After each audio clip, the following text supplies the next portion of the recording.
A royal pardon allowing exiled Cambodian opposition leader Sam Rainsy to return home is taking some of the heat off Cambodia's Prime Minister Hun Sen, but the respite may be short-lived, as the international community narrows its focus on upcoming general elections that many expect to be tainted with irregularities.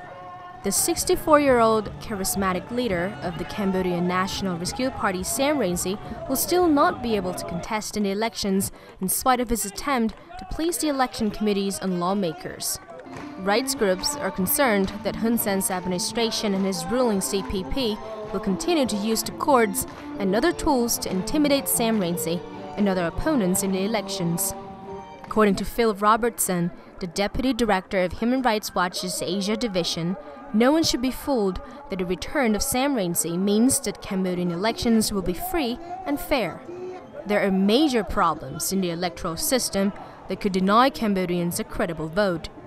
One of them is a widespread rumor that a certain number of Vietnamese migrants has been welcomed by the government of Cambodia and now waiting in a long queue to apply for Cambodian national identification cards. The process takes only 2 to 3 days. It is assumed that these Khmerized Vietnamese will vote for Hun Sen's CPP on several good conditions in order for them to live and earn in the land of Cambodia. Hun Sen once said during the election campaign that a win by the National Rescue Party would provoke a civil war and a war with Vietnam. But the CNRP's spokesman Yim Sovan dismissed Hun Sen's statement totally, saying that the party supports peace and its policies would not provoke war, either within the country or with its neighbors, adding that Hun Sen's comments show he fears losing the elections. Moreover, Robertson cited issues over voter registration lists, the lack of independence of the National Election Committee, which manages the country's elections, the use of civil servants and army personnel to campaign for the CPP, government control of mass media to slant the news, and intimidation against opposition figures and civil society monitors. Analysts, however, said Hun Sen will benefit because Sam Rainsy's return helps ease political tensions and is seen as art of a political compromise and reconciliation, factors that may boost the vote's legitimacy. Sam Rainsy, on the other hand, will be able to enhance his party chances in the elections while particularly attracting the young and undecided voters. The fact that Sam Rainsy can return to the Cambodian political era gives a lot of hopes and aspirations to the voters, especially the youngsters, who comprise 36.5% of the registered voters.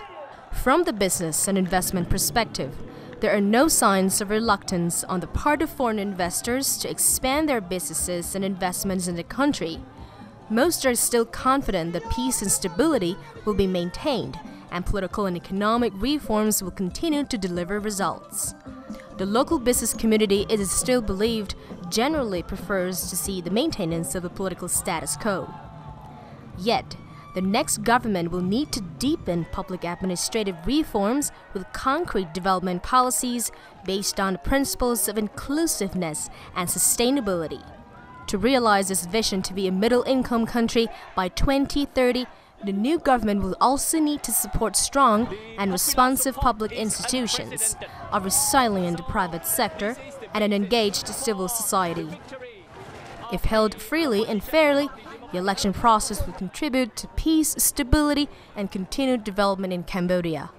The Hun Sen-led political leadership will most likely remain the same, but the next government will need to sincerely and seriously implement political, social, and economic reforms to maintain its post-election legitimacy. Patsurang Desha Puttarangsi reports.